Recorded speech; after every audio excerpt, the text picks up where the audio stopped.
So CRISPR is a technology that enables scientists to easily, readily, and affordably change DNA sequences. Essentially, it cuts DNA very precisely, and then once you cut DNA at a precise location, you behoove or compel DNA repair pathways to alter the genetic sequence precisely at the site of cleavage. This is why it's called genome editing, because you can edit the writing, the spelling of DNA sequences, and you can change any DNA sequence you want, pretty much any way you want in any organism you want.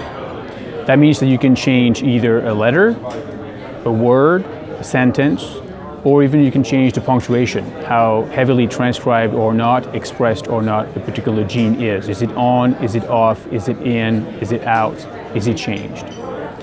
Scientists now with CRISPR technologies are able to alter DNA sequences across the kingdom of life, whether we're talking about human cells, animal cells, plant cells, or even primitive, simple bacterial cells, even things like algae and yeast and others.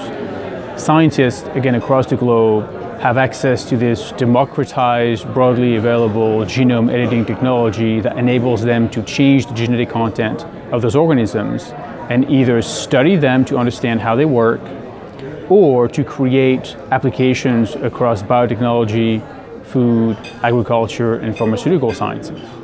And we're now in a stage where people can alter bacteria used to ferment foods, let's say make different, more flavorful cheese or yogurt, or kill off specific pathogens, or develop next generation probiotics that make our gut healthier and better.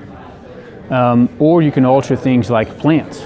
Plants, you can increase their yield, you can alter their drought resistance, you can alter their organoleptic properties and make them tastier, sweeter, or not, and then change how they are resistant to things like drought or certain environmental conditions.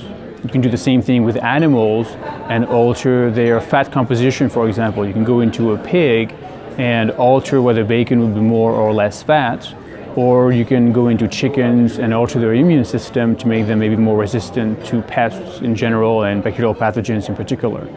And you can do things also like edit the human genome.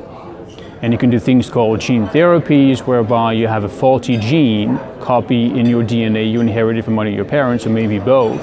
And then scientists can go into those cells, specifically target a faulty gene, cut it, and replace it potentially with a correct copy that's from a healthy patient or a healthy version.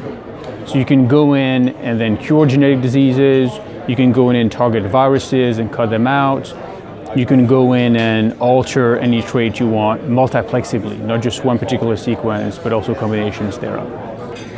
So this technology already has had a very noteworthy, noticeable, dramatic, and disruptive impact on all the industries that it is used in and implemented in, encompassing things like food science, agriculture, again with plants and livestock, or even medicine.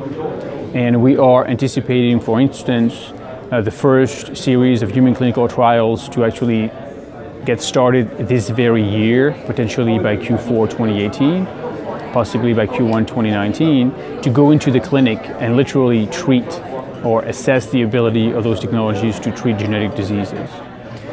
Likewise, those technologies have already been implemented in a number of commercially relevant plants and animals and bacteria that are broadly used across the globe in the food supply chain.